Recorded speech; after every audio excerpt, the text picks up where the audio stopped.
Yo, what's going on, everybody? My name is Zane, and first off, sorry for the late upload, guys. I've been very busy. You know, I had an offer to actually go to Korea to play the sister game of AOV called Kings of Glory, also known as Honor of Kings. I actually declined that because I need to finish my high school first, so I will be staying here. But again, I'm sorry for the late upload. Tomorrow we'll probably be back to normal schedule, like 2 hours or 1 hour earlier than this. Anyways, let's get into this Lindis game where I mean, I don't know if you guys saw it during Valor series, but my Lindis was going crazy, like 40% damage in competitive matches. So let's get right into this, where I'm explaining everything I am doing on this hero. So first off, we are starting red because we want to end up on Abyssal side again. It has more gold. Here you can see the Mina, so I'm just going to be poking her. You know, I know they have a Nacroth in their jungle. I also know he started blue side, which is why actually I am going to be walking more, like I'm kind of staying in the middle towards this side, because I know he's not going to be coming from there, while my other team gets vision on the top side, mid side. So anyways, we are going to be chasing down this Nacroth that actually jumped onto my flash. Guys, he's 188 HP, as you can see there, but it's still not enough to kill him. So we're just going to be clearing top, as our Valheim had to back. And we're just going to take the dragon for free, because we just saw that their Nacroth has no gold, excuse me, no HP, so basically free. Anyways, after we get that, I'm going to pre-order my boots, because I don't want to be building Soul Reaver yet. I want to be getting some mobility first, since, you know, Lindis' nerf a very long time ago made it so her passive now scales the movement speed, so only at late game is it the usual 40% or something like that, some crazy number.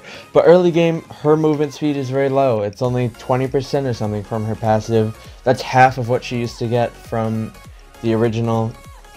So yeah, you do want to be building boots. You really don't need the damage or like the stacks or anything. Anyway, guys, you can see that I go from my red to the sentinel, and from that leaves my red or blue side jungle open, so I have to ping that for my team to go there. I want them to be looking after that. Also, I checked the bush because I figure Sephiroth's there trying to just stand around and poke, because we didn't see her on the map or go to my blue from that little amount of vision that our lumber got us, like just standing near our blue. So basically knew that she was there. Anyways, sorry for my dog. I don't know why he's being an idiot right now. Anyways, you can see that we're just going top. I get vision in this bush because I see the Tilanus walk in there. That leaves an opening for my entire team to go in. Guys, notice I'm just weaving in and out of the bush there, because I see Mina, so I don't want to get hit with her hook or anything like that. Again, I'm not committing towards that Sephiroth, because I know that the Nacroth could be right behind her, and sure enough, we can see that the Flash actually dies to Nacroths, so we didn't want to be like him. Anyways, guys, we're just going to clear mid right now and kind of worry about ourselves, and after we do that, our red side jungle is spawning, so we're just going to start this camp. We can see there's some fighting going on bot with the Ryoma and our Richter, so I'm just going to run down here. I can see that he's under tower probably, so I tried to go under tower to kill him, but actually he was very far back, so we are not able to get anything from that. It was a good try though, and I'm glad we did go down there, just in case he was recalling under tower or something. We could have just run down through with our very high movement speed and just hit him a few times and ran out, and only take like a couple tower shots or something. Anyways, I can see the ADC here is in this bush from the lumber knockup. I'm gonna throw my trap just to try and steal that drag, but actually we don't get it. Honestly, I couldn't really move up because they do have a Sephiroth Nacroth there. It's pretty scary to an ADC. I'm not going to be running up to that anytime soon. Here you can see I'm just always having that passive up, running through all of these bushes. I throw a trap here for Sephiroth to walk through. I'm trying to poke her more, but actually Nacroth jumps onto me, and guys, that lumber does not have his dash. He doesn't have shield, he doesn't have ult, he doesn't have anything, so we actually end up dying there. pretty much for free. There was nothing to stop that Nacroth. That kind of sucked. Honestly, I should have backed off earlier. I kind of got greedy for damage. I wanted to poke her more, but it would have been better to just back off, especially if I knew that the lumber didn't have anything there to save me. But that's okay though. We are still doing pretty good in gold here, and you know, we're Lindis, so it's only going to get better and better from here as we start to build our full items, as our passive starts to grow, stuff like that. So here you can see we are just going to get the Sentinel, give ourselves even more movement speed, guys. Another 20 movement speed just for free. Anyways, I can see the Ryoma down here again, clearing wave. I know that's a free kill, so I'm just going to run down. I want to get vision first, just in case he runs into any bushes or anything. I know exactly where he is at all times, and we are able to pick him up nicely. So I basically just ran down because I knew I had extra time, because look, if you look, our blue side just spawned like at this second after we cleared our red, so we did have time to roam around a bit and do whatever we wanted. I know my blue is gone at this point. You know, I see that they are pushing top side, and also they're still there. The Sephra tries to stun me there. I think she planned on having Nacroth jump onto me, but that was way too deep, and the Nacroth surely would have died. But anyways, you can see that I didn't even try to contest that blue. I knew it was gone. You know, look at they have 4 people up there: Mina, Sephra, Talanis, Nacroth. As soon as I lose my passive or even try to walk into a bush, I'm gonna get ganked. So it's better off for me to just leave that. You can still see we are #1 in gold, and again, it's only going to get better and better from here. So we are just clearing our wave. I can see where Flash left, so I knew the Nacroth was in the bush waiting to jump onto wherever that Flash originally dashed from. That's why I was just standing in the bush waiting for the Nacroth to hop over the wall or something like that. And sure enough, he did, and we were able to poke him out a little bit, but didn't really get the kill that we were hoping for. Anyways, I'm just going to go bot again, clear this wave with the Richter, because I do want some of that gold. Also, there's really not much else to do right now for me. So we're also going to get the Sentinel, start finishing up our stacks. We're still not at the max stacks yet. We need 1 more after this red buff. And then we need to be rotating over to top side, because again, we need our blue buff. Look at our mana, guys.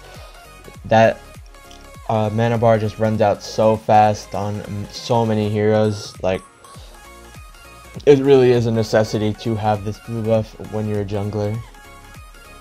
So here we're just waiting. You know, we're trying to see if we can make anything happen, but really we can't. They're all kind of full HP. We can see this Mina actually has sprint, so she literally just dashes very, very far. Guys, we can see that Talanis tries to move up, but she doesn't know our Valhein's there, so I just wait for Valhein to come with me, and then I see the Talanis overextend. Valhein gets a stun, and that's just a free kill for him. You can see here the Sephra and Ryoma. I'm just getting some poke damage. I can see the Nacroth on this side, so I'm just trying to take the camp from him. He actually punishes it, so I can't really walk up to punish that from him, so he will end up getting that for free. Again, you can see that we are always just trying to keep our passive up at all times. We need that so badly. You can see them checking the bush there, just for any vision. I can see Ryoma's rotating down bot. It kind of sucks because I wanted him to actually go the dangerous route and go towards me, but actually he went the safe way, and we were not able to gank him. But there you can just see we are clearing our wave. Again, you can see that I am getting vision on this Nacroth with that first skill. He actually tries to dash for me and pays for it with his life. You can see, guys, I'm just utilizing the passive and first skill very much so. I'm always using it. Guys, I can see the Ryoma here. I know he doesn't have enough damage. I can literally just walk away from his ultimate. He doesn't do anything to us. And that is a free kill. And you can just see how the tides are turning in this match. You can see the Mina there just dies instantly because she doesn't have the movement speed. She doesn't have her flicker either. And so we are able to pick up this drag. We're going to start it right now. We can see that Nacroth is up, so that's really the only competition we have to this dragon if he does decide to dive, but it looks like he does not. and that's actually pretty smart of him to do. I would not have jumped into that ever.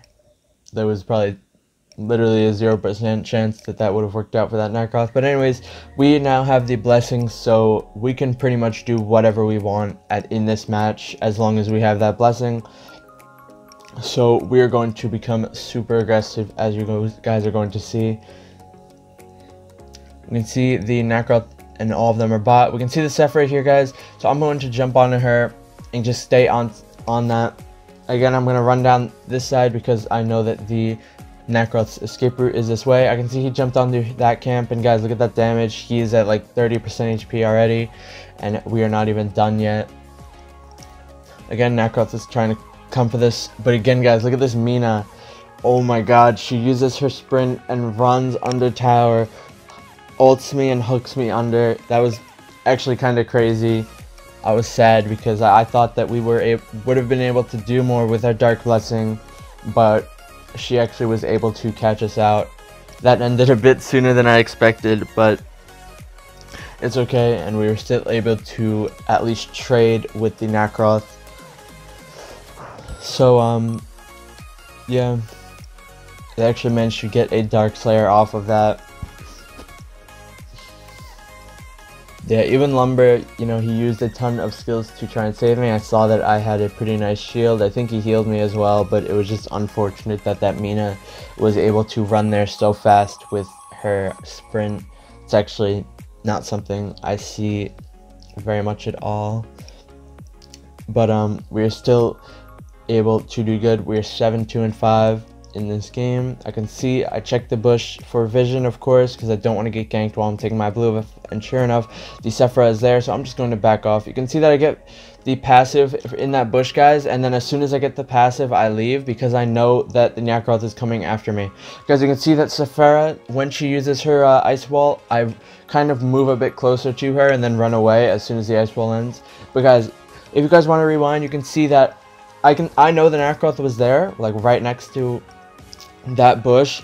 So what I did was I walked in for like a very split second and just got the movement speed and then ran out. Here, guys, I need to clear this wave or we are going to lose here, so I need to trade my life pretty much for this, and I actually end up just clearing the wave with my basic attacks. Honestly, I couldn't really have done much else there than trade my own life, because look at the core. Anyways, it's at 30% HP from now. Like, if I didn't clear the wave, the Talonus might have been able to get enough attacks in to end it right there. So good thing we did that. Of course, it does suck, you know, makes our KDA look not that beautiful like in most of our videos, but it had to be done to save the game, and that's exactly what we did. So already we are back, and as you can tell, we are level 15, so our movement speed is going to be insane. Again, I've been talking about it's only going to be getting better. That's because Lindis is scaling, like, her passive, the double shot basic attack when you're in bushes, and the ultimate, it can be enough to like one shot in ADC. As you can see, guys, the crits are coming out, 2k crits on her. Guys, you can see that I panic right here. I pick up the oh my god, guys, I don't even know, I can't even talk that fast, but as you can see, I pick up the Bow of Slaughter. You can see that I was panicking. I bought it very fast. I clicked on it also very fast because I saw that I was dying right there with that Ryoma jumping on me, and it didn't get any better with the Nightcross standing on top of me. Here I see that this Mina is all alone, so I'm just going to jump onto her. It's free damage while our Valheim is pushing bot lane and everywhere else is getting cleared. Oh my god, so you guys can see we were able to pick up the kill onto Talonus. That actually gave us enough gold to be able to purchase our Bow of Slaughter. As soon as I do it, I buy it, and then I proc the Bow of Slaughter passive, which was very, very nice. I was panicking there, like, seriously, I was panicking. I wanted to get that off as soon as possible. Here you can see that I am not committing at all because one slow means I'm dead with this Nightcross just waiting. You can see he's just standing around waiting for me to overextend. That was his only purpose in that fight, is to kill me. So if I don't overextend, we win that fight 100%. So as you can see, as soon as he realizes, you know, okay, this Lindis is not going to run into my team. I'm just going to back off. He just leaves and dashes away. So here we're just dropping our traps on the wave while we push onto this high ground tower. You can see that we have 2 high ground towers gone now, which is very nice. We start throwing traps again, and you can see that we're just playing very, very safe. I'm not trying to get caught by anything. I'm going to let them come to us. Again, guys, you can see that I use the bow of slaughter here while they're jumping onto me, and I don't even think we needed to use that. We would have lived anyways. Here I can see the Sephira trying to move up, but I see the Mina too, so I'm just going to back off as soon as I see her. And guys, actually, we are not able to end there, so I think I'm going to get the dragon here. Actually, I can't even remember, guys. Yeah, we do get the drag. It will be so much easier for me to walk up onto towers and try to kill them with this Dark Blessing. Honestly, this is like the best thing for a Lindis to have, because if you have this, you can basically push onto high ground towers. Here, guys, you can see that the bow of slaughter cooldown was not up, so actually I have to sacrifice my Dark Blessing to get the kill on their ADC. It's worth it. Now it's a 4v5 fight. Look at this Mina, she's getting picked out very quick. Now it's a 3v5 on this high ground, and 2 of the people defending are assassins. All 3 of them are super squishy, so this is looking like the game here. I knew the Talanis there had that item that makes you immune to damage when you're about to die, the Death Sickle, but it was still worth it. You can see here we're killing them while they're trying to defend, and that is going to be the game. Gee guys, that was like a clean 1v5 pretty much. You'll see the amount of damage we did was pretty insane. I think it was somewhere like 50%, 48%. But this game was recorded last night. I am commentating over it at 4 p.m. Eastern, which is probably like, I don't know, an hour before it actually goes live, you know. So yeah, as you can see there, 48% damage dealt. That's like 48% damage, really. Guys, Lindis is insane. I hope you guys learned something off this video. Really, I love Lindis. She's probably my favorite hero, my strongest hero as well, up there with Quillen. I'll talk to you guys tomorrow. Love making these videos, and I'll talk to you all in the next video. Peace out.